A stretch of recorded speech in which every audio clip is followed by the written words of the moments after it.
Please rise.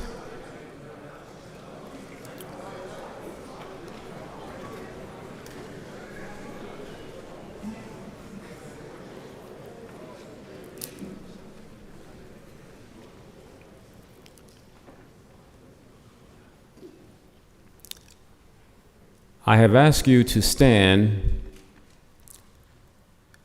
different from other occasions in order to hear the very brief call to order.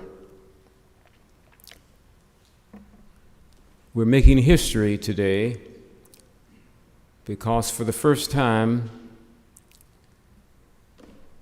in my tenure and the history of the chapel honoring Dr. King, we're having 3 King Crown Forums. And this morning is the second.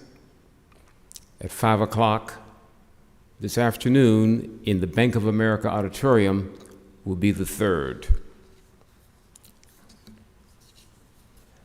And the speaker at 5 o'clock will be Dr. Derek P. Aldridge, Philip J. Gibson Professor of Education, Director, Center for Race and Public Education in the South at the University of Virginia. And today, we welcome Dr. Jeffrey O.G. Ogbar, who will be more formally introduced in a moment by Reverend Terry Walker. But you are standing because I want you to hear and listen a little more deeply than usual. You're standing because I want you to hear me say, gentlemen, your address is too small. You can no longer measure your address by the streets you live on or the dormitory that is your current residence. The world that you are going to have to live in requires you to have a larger address. Listen to these 3 lines from Martin Luther King. Our loyalties must transcend our race, our tribe, our class, and our nation. And this means we must develop a world perspective.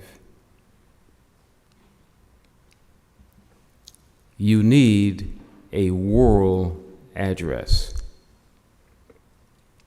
This is why we have said to you, it's no longer appropriate for you to be global citizens.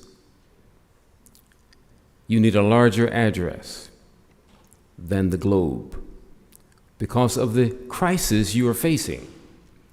From now on out, you must identify yourself as a cosmic citizen. You are a citizen of the universe. Why? Because until you realize that, you will not understand the responsibility that has been put on your shoulders to solve the crisis of global warming that is destroying our planet. You may be seated.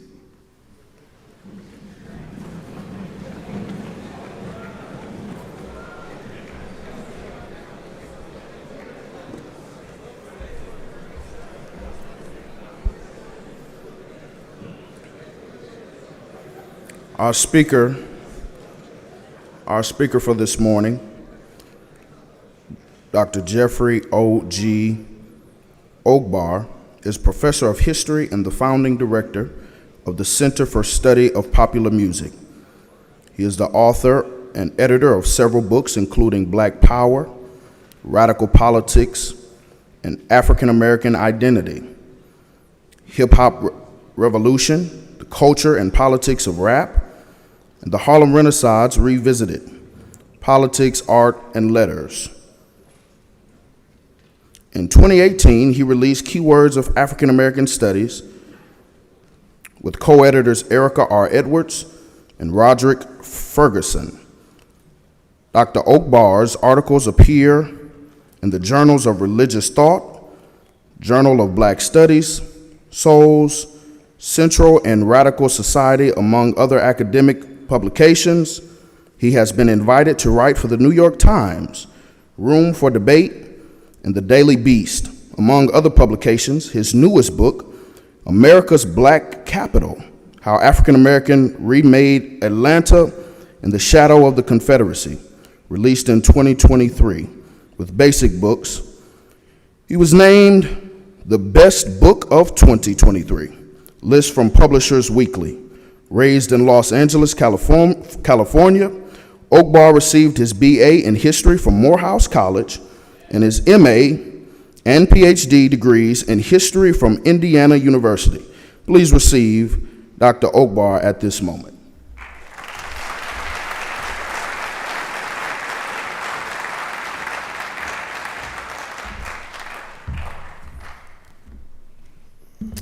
Good morning, gentlemen and ladies.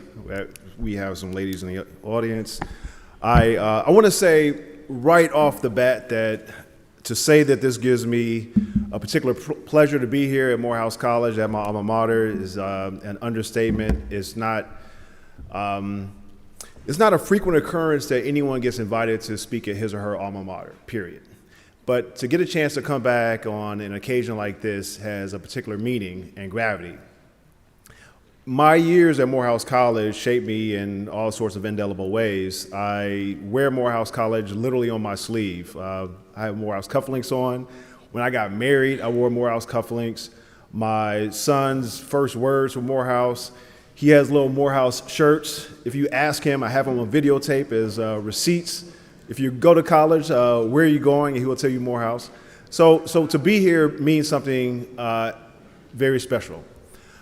I also, though, want to say that for you all right here, I reflect on my time at Morehouse, and I think about me sitting in these chairs, and I think about my time in King Chapel.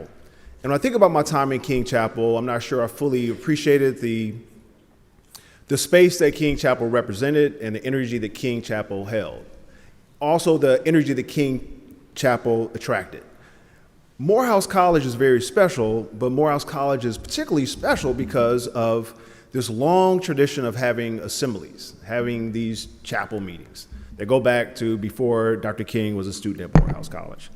And in 1979, when the International Chapel established its founding dean, Lawrence Edward Carter Sr., he became in many ways a protector, if you will, someone who was given the very difficult task to harness the spirit and soul of a revered institution, Morehouse College, and feed that spirit and feed that soul with all kind of people and energy from around the world. So in these last 45 years, you've had presidents, you've had ministers, you've had academic leaders, you've had mayors, you've had so many people come through King Chapel, animating Morehouse College, shaping Morehouse College, and shaping the students at Morehouse College in inexorable ways. And it's hard to understate, to amplify, to underscore just how important this is to your experience. And a lot of times when you're here at that moment, as an 18-year-old, as a 20-year-old, you don't fully appreciate what this will mean for the rest of your life. But at 54 years old now, and looking back at where I was as a freshman here, dusty, ashy, coming out of South Central Los Angeles, I remember my freshman year at Morehouse College and being struck by the vocabulary and the oratorical skills of the young men who were at these podiums.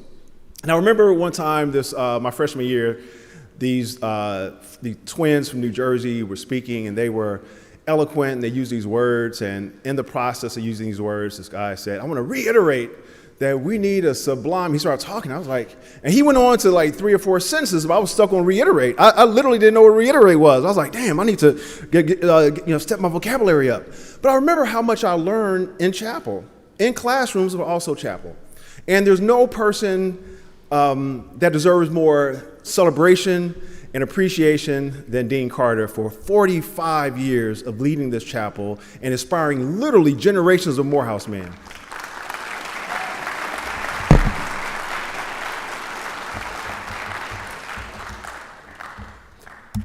So I want to also say that my freshman year, I learned to be a better writer. I learned to be a better thinker. I learned to be sort of a student of history in interesting ways.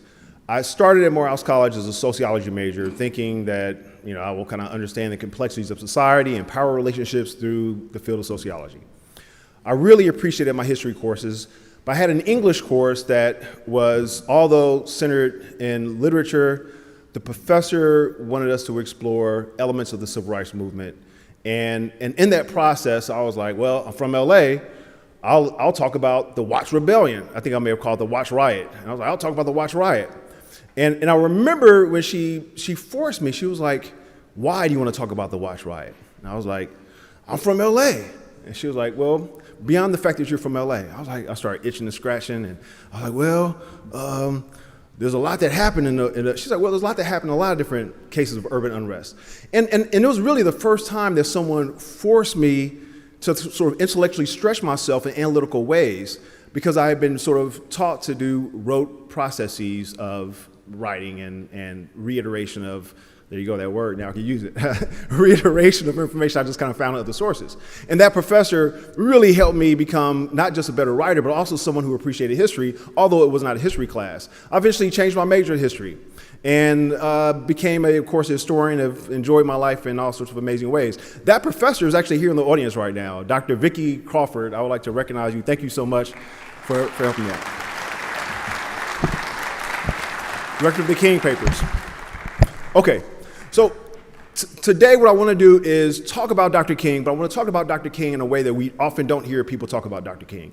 Everyone in this room, we've always heard stories of Dr. King. We all know about how important Dr. King is, but sometimes we take for granted that Dr. King is important. We don't really sort of interrogate what made him so important. Yeah, he led marches, we have civil rights legislation, he believed in nonviolence, and so we have these sort of really cardboard, simplistic interpretations of someone who was so grand, so grandiose, so bigger than life. All around the planet, people study Dr. Martin Luther King Jr.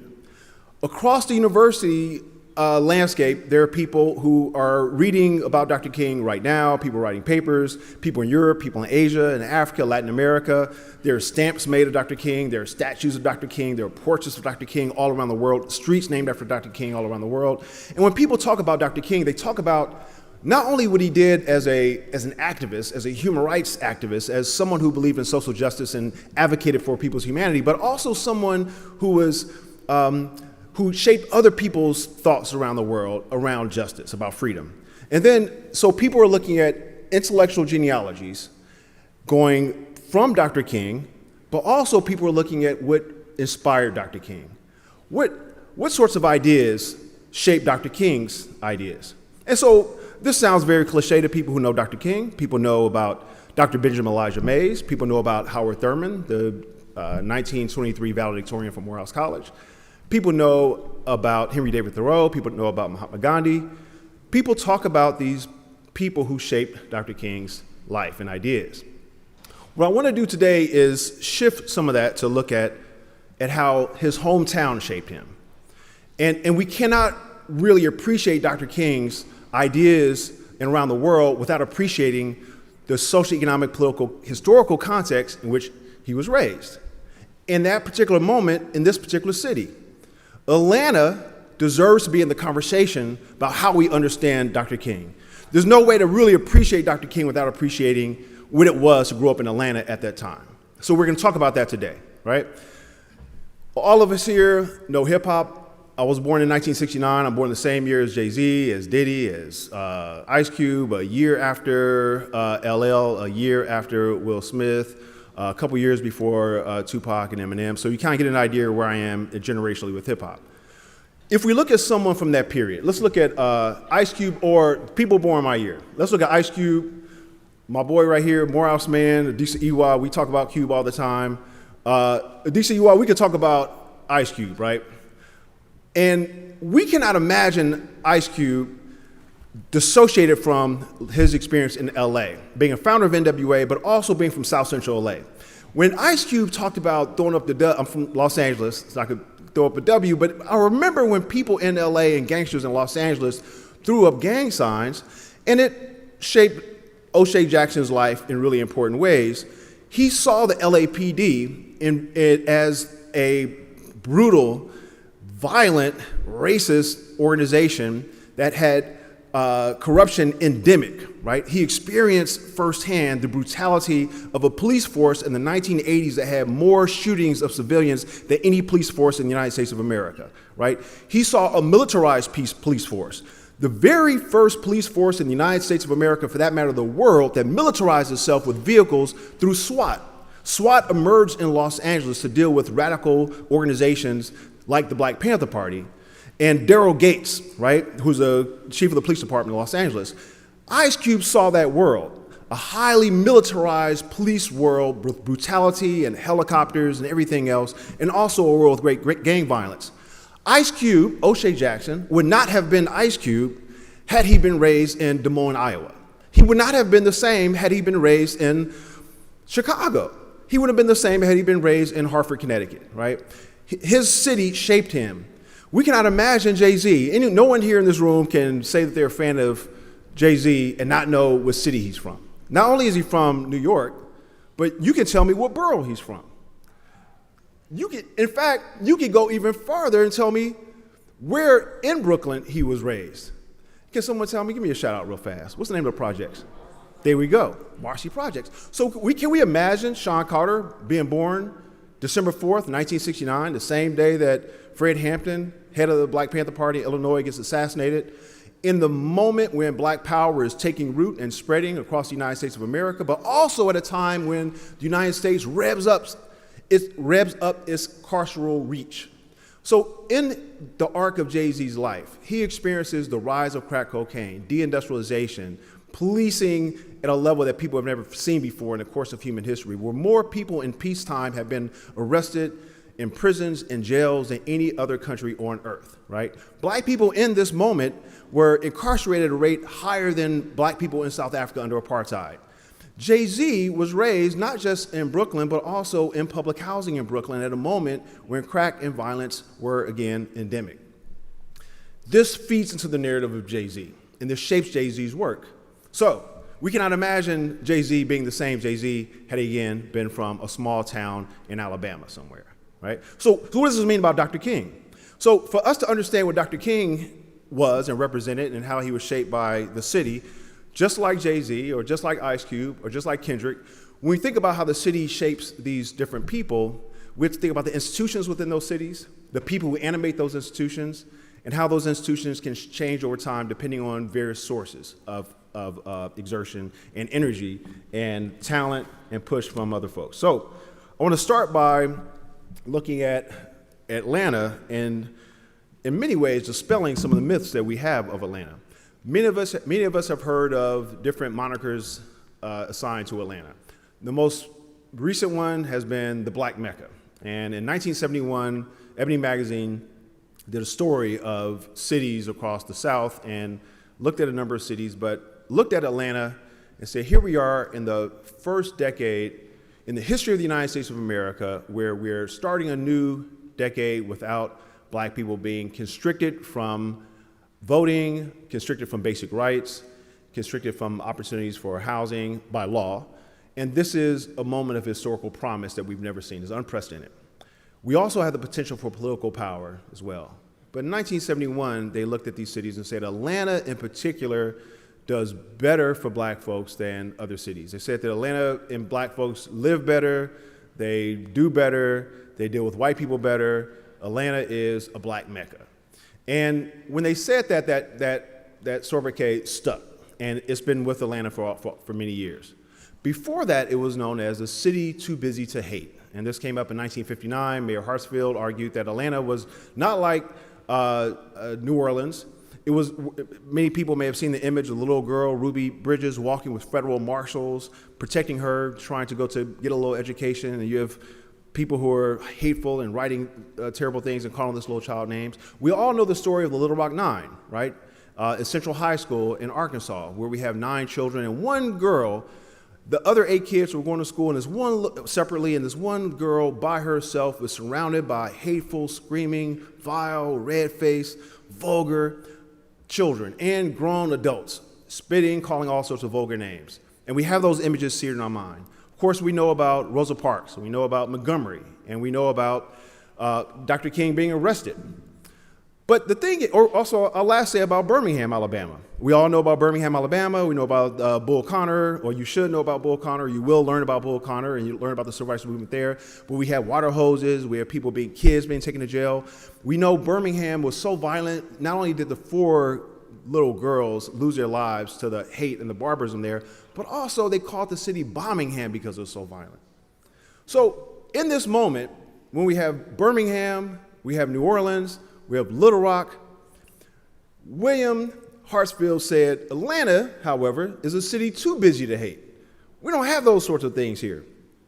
But let's look at the historical record. It turns out that the reason we don't have a Ruby Bridges, the reason we don't have a Little Rock Nine is that the Atlanta public schools didn't even integrate. They didn't attempt to integrate. It's not that we didn't have a Rosa Parks who was discriminated against. It's actually that our schools, the schools in Atlanta integrated after Little Rock, after New Orleans, after every single major city in the South except for one. It was the next to last to integrate by scale and by numbers in the entire South. It was the least progressive in that regard. It turns out that there was a civil rights organization that monitored terrorist attacks throughout the modern Black freedom movement. And they looked at bombings across the South and found that Atlanta had more bombings than Birmingham, Alabama had. It turns out that we look at Montgomery and the buses, but when we have that picture of Rosa Parks finally sitting down where she wants to sit, she could not do that in Atlanta. Atlanta integrated its buses after Montgomery had integrated its buses, only after court order.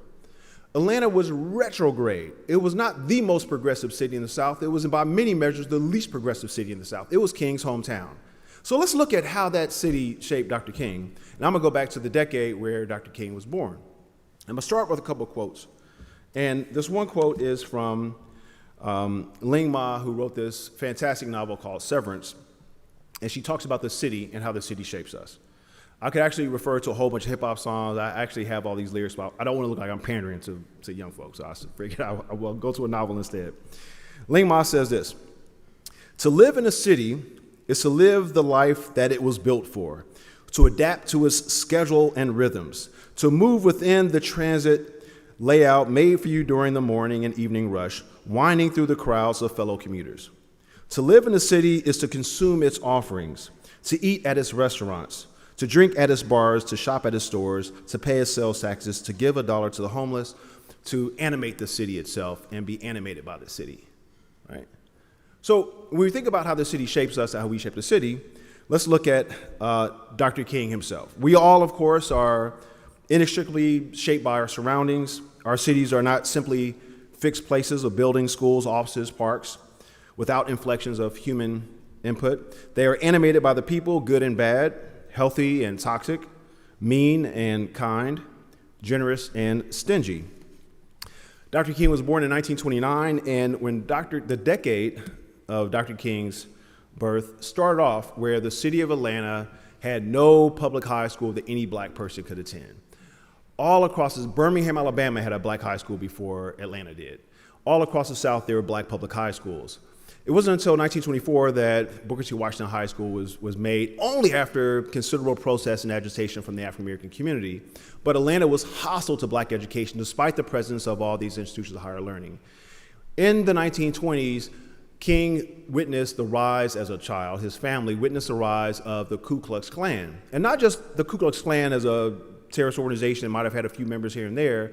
It turns out that the Ku Klux Klan spread like wildfire throughout the 1920s. An estimated 4 million members all across the United States were members of the Klan. But the Klan decides to have its hometown, its headquarters, right here in King's hometown in Atlanta. The Klan loved Atlanta so much, they called it its imperial city.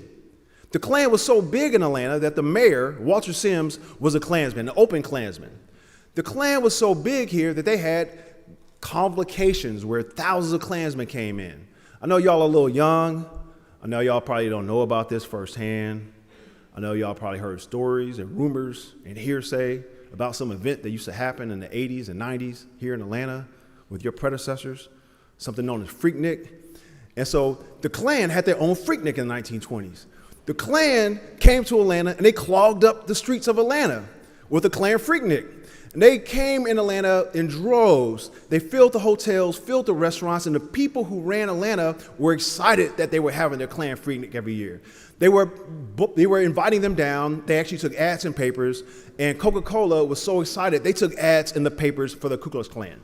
And Coca-Cola insisted. They were like, if you come down to Atlanta and you want to have your Klan Freaknik, make sure that you have a Coca-Cola with you, right? Enjoy a Coke while you're enjoying the Klan.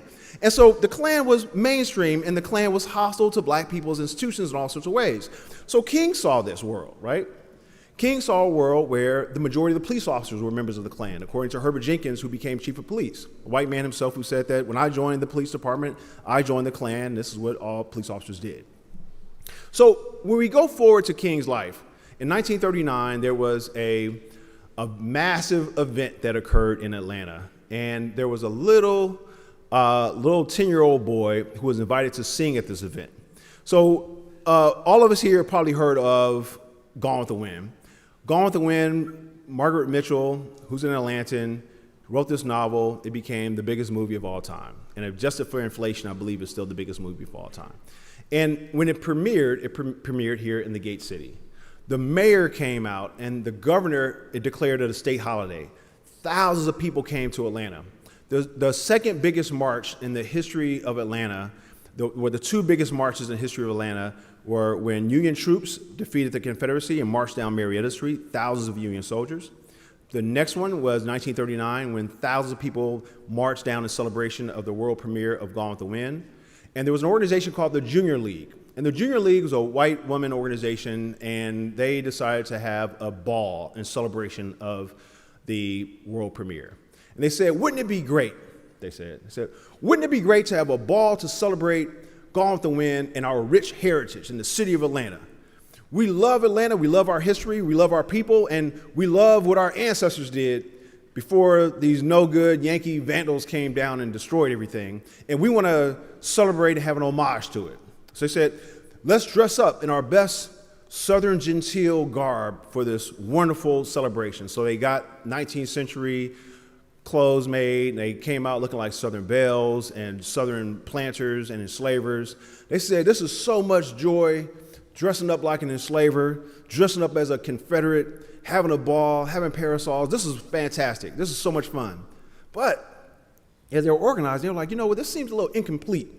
They're like, what, Sally Mae? They say, well, I don't feel like this is really the whole picture. They're like, what do you mean it's not the whole picture? We have Confederate clothes, and we have parasols, and we have dresses. We're ready to go. I said, no, I need some darkies. I need some happy grinning Negroes. I need some happy slaves to really make this feel real. They're like, okay, let's see if we could get a choir of little black Negro children and have them come here, and they could be the grinning slaves that we've been looking for our celebration. They said, where are we going to find some little grinning Negroes for a celebration like this? I don't know, let's go to some Negro churches. So they literally went around, they found a choir. No offense to, this is all historical record, and I'm not trying to impugn the character of any churches or people who ran those churches back in the day. But they went to Ebenezer Baptist Church and said, hey, y'all have a choir? Like, yeah. How about if your choir will come and sing at our Junior League ball here in December 1939 for the grand premiere of Gone with the Wind? And they said, okay, pay us some money, we can make it happen, we can work out a deal. They said, great. And in that choir was a little 10-year-old Martin Luther King Jr. And little boy King got there, he sang the song, and then after it was over, they left. For him, though, as a child, to look upon that audience and see these people, see their faces of people grinning, smiling, looking at them with such joy and glee and satisfaction, he must have reflected on that at some level as a child. And then to know that they were celebrating an historical moment that in all sorts of ways never celebrated the humanity of black people. They didn't celebrate the freedom of black people. It didn't celebrate justice. It didn't celebrate liberty. It didn't celebrate anything that was really good for black folks, right? And that little boy King had to reflect on this for many years. It was intellectual maturation. His father was dedicated to social justice and was a founder to the local NAACP here. His father had a social justice message. His father and his church was not unattached to social struggle, but at this moment, Dr. King had to reflect on the contradictions that he saw before himself. Fast forward, Dr. King, as a child, of course, enrolled at Morehouse College, one of the many institutions, of course, that would shape his life. And I want to start off here by reading a quote from an alum of Morehouse College, who is now a historian, Dr. Charles McKinney, who's at Rhodes College. And he said this on King Day this year. He said, Benny Mays and George Kelsey taught him religion. Samuel Williams taught him philosophy. Walter Shivers taught him sociology.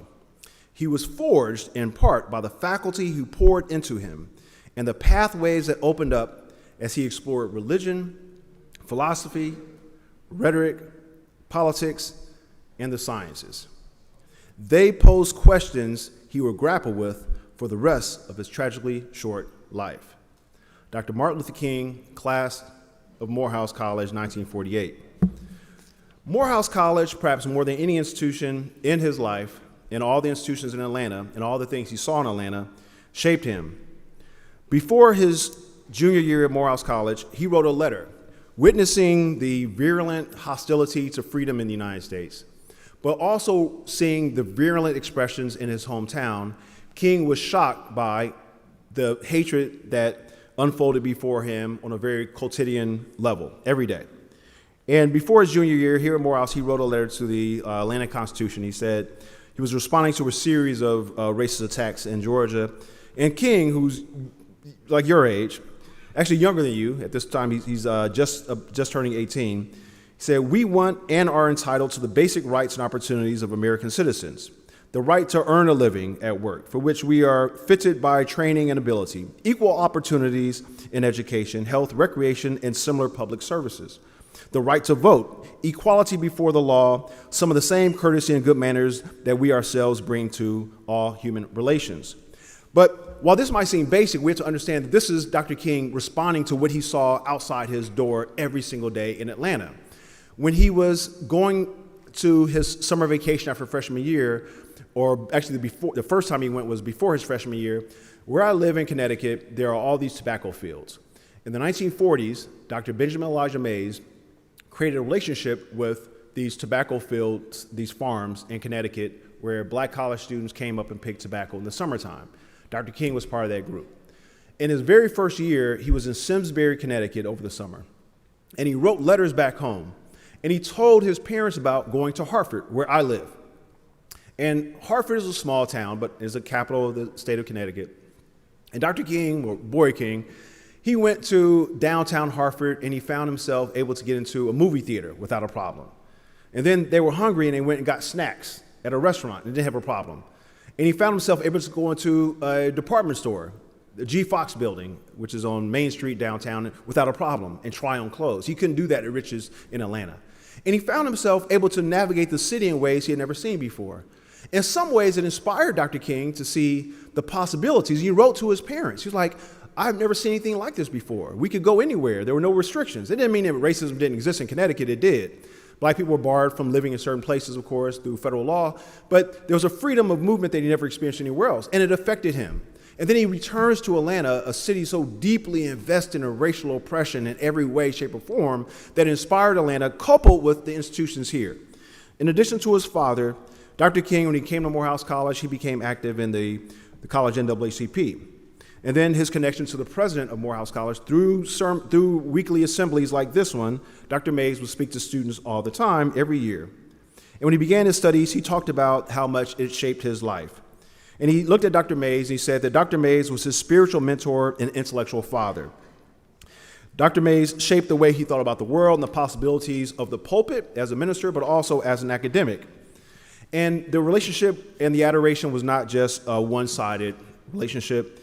Dr. Mays not just admired Dr. King or the Mr. King, but he also appreciated his family. Mays visited King at his parents' home and became a regular guest at the family's house. According to Dr. King, his ministerial aspirations were deeply influenced by Mays and his professor, George Kelsey. George Kelsey, who was a Morehouse man who went to Yale University for grad school and inspired Dr. King. He said, "I can see in their lives the ideal of what I wanted to be as a minister." And Dr. King's dad struggled over what his son would do in life and would be very happy if his son became a physician or a lawyer. And Dr. King thought, I might get a PhD and become an academic. And there was a saying that he said that he looked at Morehouse College and he saw Dr. Mays, and Dr. Mays was a mentor, and he said, one day I might be president of Morehouse College. He said, Mays would not be president always, he should tell his wife, right? And that one day he might, in fact, be president. He became so close to Dr. Mays that he and Dr. Mays agreed that they will do the eulogy for whomever passes first. And not that they were looking forward to it, but that's how close they were and how they assumed the other person would do justice to that. As Dr. King continued in his life after being inspired by Kelsey and Shivers and Mays and others, he used the tools, the intellectual tools, the moral, the ethical tools that he learned at Morehouse College and took them around the world in different places. And he talked about his experiences at Morehouse College. But at Morehouse College, even before, to go back a little bit before he left, this is what he said in the Maroon Tiger. I used to write for the Maroon Tiger back in the day. I'm assuming the Maroon Tiger is still up and running. And in 1947, Dr. King said this about education as he pursued his own ideas for the future. And then we'll conclude. He said, the function of education, therefore, is to teach one to think intensively and to think critically. But education which stops with efficiency may prove the greatest menace to society. The most dangerous criminal may be the man gifted with reason, but with no morals.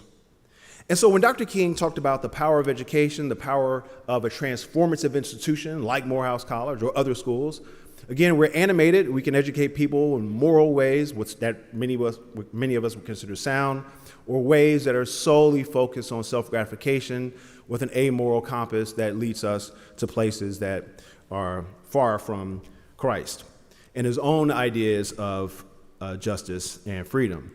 And he said that we must remember that intelligence is not enough. Intelligence plus character, that is the goal of true education. The complete education gives one not only power of concentration, but worthy objectives upon which to concentrate. And as Dr. King continued his life, of course, he would go around the world and inspire people. But when he was assassinated in April of 1968, he was brought back to Atlanta, and Atlanta itself had to reconcile with the loss of its native son.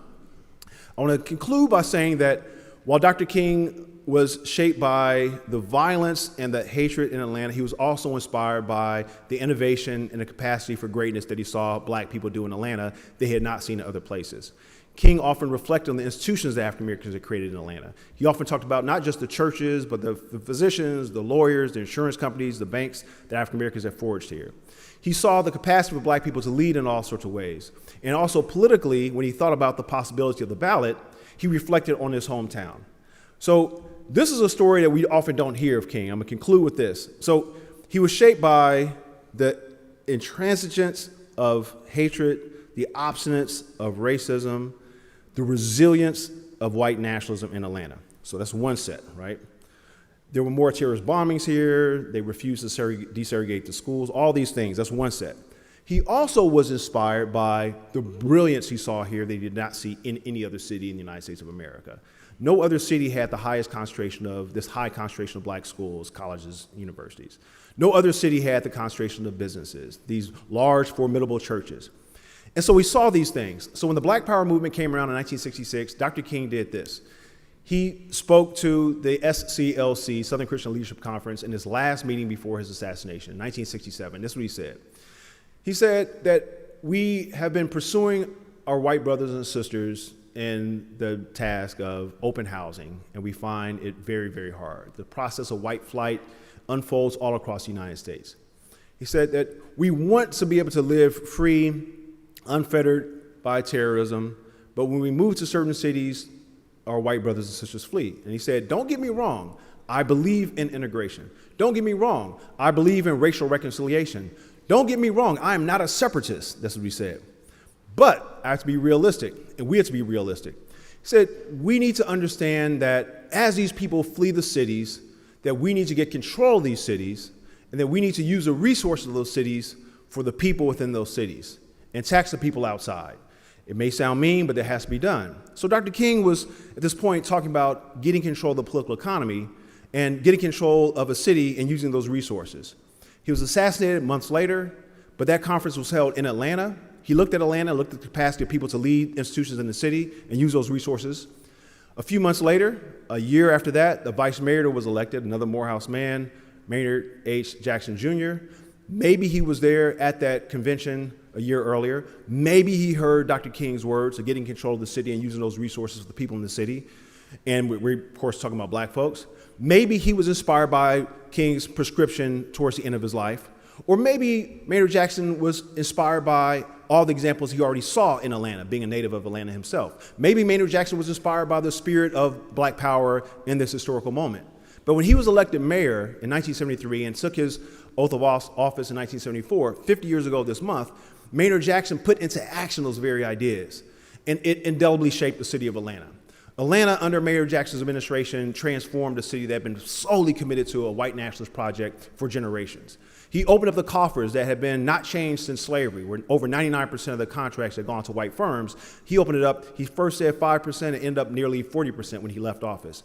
He eventually created a space where you have more black millionaires per capita than any city in the United States, more black businesses than any city in the United States. He created a place where black people overrepresented in the police and the fire department and city hall among teachers.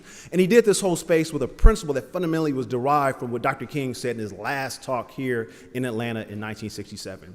As much as Dr. King was shaped by Atlanta, Dr. King in many ways helped shape Atlanta. Thank you very much, and I think we have a couple minutes for Q&A. Dean Carter.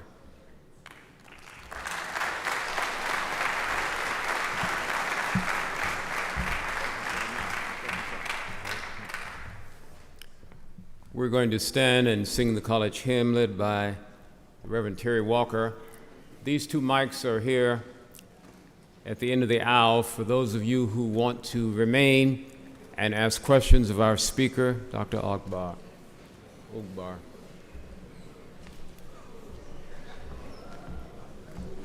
Let us gather, gentlemen, right hand over left.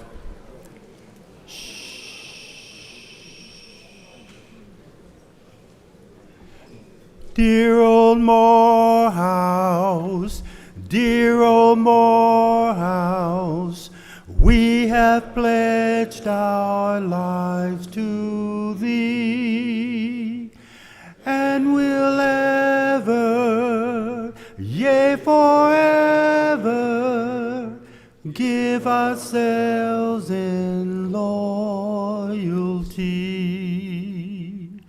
True forever, true forever, to old Morehouse may we be, so to bind each son the other into ties more brotherly.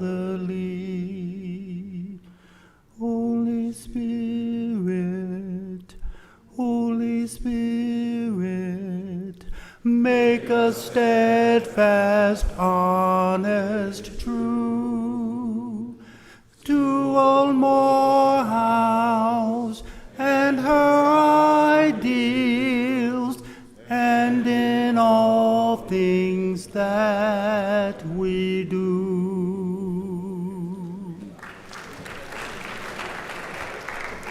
Thurman Thursday tonight will not be at 5:30. If you're coming to Thurman Thursday, it will be at 5 in the Bank of America auditorium next door.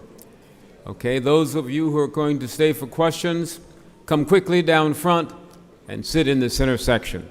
And come to the mics straight away. Try to leave quietly so that we can transition respectfully. You can stay up here. Let's see. Here's the first question. This young man right here. I'm going to let you choose who speaks. Okay. You want to wait or you want to start now? Let me start with the young man right here. Okay, you may speak, sir. Okay. Oh, fantastic. Good morning, Mr. Ogbar. It was fantastic to hear the stories about Dr. King. It was very uplifting and encouraging. I definitely want to appreciate you for the time that you've taken, to speak to us. So currently I'm conducting an independent research study on, just correlations between housing and healthcare within the city of Atlanta. And my history professor instructed me to, just go through the footnotes of America's Black Capital, and so I've been doing that. I'm just wondering if you know of any archival collections, within the city of Atlanta that may help me to assist in, or assist me in identifying, these correlations and interactions. You look at housing in particular? I'm sorry. Housing and healthcare. Last semester I read, Rothstein's book on segregation.